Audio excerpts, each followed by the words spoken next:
Mobile Pirate Radio. Hi, folks. I'm Rob Morris with NPR News That Matters. And in the Mobile Pirate Radio studio today, we have Mr. Tim Manning running for House District 101. Tim, thank you so much for taking time with us. Thank you for having me today, sir. Tell us exactly why you want to run and what's going on. Well, I'm running for District 101 in the House of Representatives this coming May up in Montgomery in the May 19th primary. I've been a civics teacher now for 29 years, 27 here in Mobile at Phillips Preparatory School. Many people have probably gone to Phillips and know Phillips. And I feel that education about our civics, education about our government is very important to the people.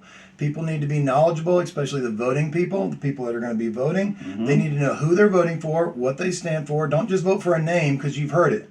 Maybe there's been a legislator that's been in 4 terms, 5 terms, going for a 6th term, and you know their name, so you're just going to vote for their name. Or they got a nice, pretty sign. Or their signs are beautiful. And no, people need to understand what their legislators are going to do, what their platform is, what they're going to vote for, and people need to be educated. And not only that, but as I'm getting ready to retire, I'm finishing up my final year. I'm going to dedicate my entire responsibilities to being a legislator. I'm not going to have a full-time job elsewhere. I'm not going to own a business. I'm not going to own a company. I'm going to fully be dedicated to the people 52 weeks a year for 4 years, my entire term. And I want to be there for the businesses, for the people, for the taxpayers, for the constituents, and for the voters. And I feel like that's lacking. A lot of our legislators have full-time jobs. They have other careers. They have other jobs. And during the legislative session, they'll focus on the legislature. And then the rest of the year, they're not focused on the constituents as much as they should be. And I think that needs to change. And maybe not even answering their phones or email or messages at all. I've heard many people complain that the people in Montgomery, they won't get back to them, or their voicemail is full, or they won't receive emails back. And I think that's a problem. If you're elected to the legislature, you're elected for the people. The people chose you to be their voice in Montgomery. And if those voices in Montgomery don't respond to the people, don't communicate, don't talk to the people, that's an issue.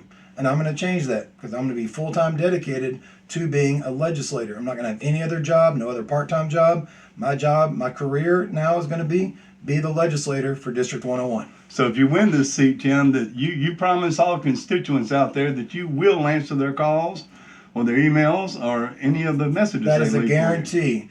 Usually text message, emails, I plan to respond within an hour. And if people want to meet with me, we can schedule it within the next few days. I'll drive anywhere in the district and I'll meet with people because, again, I'm not going to have any other things to do. This is going to be my full-time job, my full-time passion for the people of District 101, for the constituents, for the people that elect me and say, hey, be our voice in Montgomery.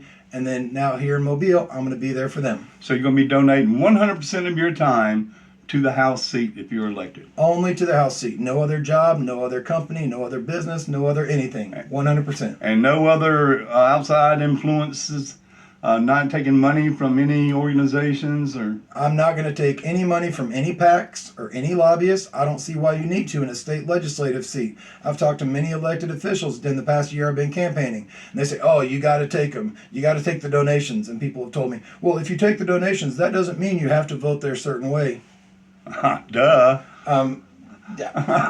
I'll let your viewers decide that, but yeah. Bought and paid for. He said it, not me. But I'm not going to be doing any of that. I don't want that. I've received small donations. My average donation has been $10. $20. Small little donations. I've had a couple family members, a Border Patrol agent, brother-in-law of mine, he's a Border Patrol agent. He worked in Arizona on the Mexican border 15 years. Mm-hmm. He gave me a donation to kickstart my campaign and stuff. But for the most part, it's just been small little stuff, enough to buy some yard signs, get my name out there, get my message out there. And honestly, that's all I need. I don't see why a state legislator needs tens of thousands of dollars from Alabama Power or these big giant companies. But all that information is publicly free. If any of you want to go look up and see who your legislator has gotten donations for, that is free on the Secretary of State's website. It's I free. Didn't know that. Yeah, you can search it. It's free information. You can see every legislator in the entire state who they've gotten campaign donations from. So tell our listeners exactly what area your district represents. Okay. In Mobile. District 101. It's been redistricted weirdly over the past couple of years, but for the most part, it's I-65 from I-65 Airport Boulevard all the way out to just the tip of Big Creek Lake, right just past Eliza Jordan Road, up to Spring Hill, Ziegler, Howells Ferry, down to Greelot. Greelot's the southern dividing line, and Howells Ferry, Ziegler, Spring Hill is the north, and I-65 is the easternmost boundary, and just past Eliza Jordan out west. So pretty much all down that main stretch of Airport Boulevard and all the neighborhoods right off Airport Boulevard and Regency neighborhood, Lansdowne, Yester Oaks, Spring Hill, all that's all 101 right there. Let me ask you something off the cuff, Tim. You mentioned Big Creek Lake. You know that there's a big effort against Moz to take back Big Creek Lake from Moz. Right. Have you heard about that? I have, yes. I've been How do you following feel it. about it? That is, for years, it was a public spot for people to launch their boats, I fished go there. fishing. Yeah, go fishing there, take your kids there, grow up with that good stuff instead of sticking a video game in front of your kid's face for hours on end. Take them outside and enjoy them. And the people should be able to do that again. So Right. I totally support using it like we've done for all these years. Instead of people coming up with all this stuff like, oh, this and that. Well, our drinking water's been fine for how many years in Mobile? A long time. And now they want to change it all and everything. And so, no, open it back up to the people. Give it to the people. That's what I say. You heard it here first, folks. Now, tell the folks what your ideas are about the vets and how you want to help the veterans. All right. Well, veterans and mental health especially is one of my key aspects of my campaign. Veterans, I've been talking in communication with retired Admiral Kent Davis out of Montgomery, who runs Vets Recover. We just had another veteran in Alabama commit suicide this past week. God bless him and his family. Prayers to his family. That's a really big issue. And from what I've been reading and hearing people talk about, Alabama ranks 49th in veterans care out of the 50 states.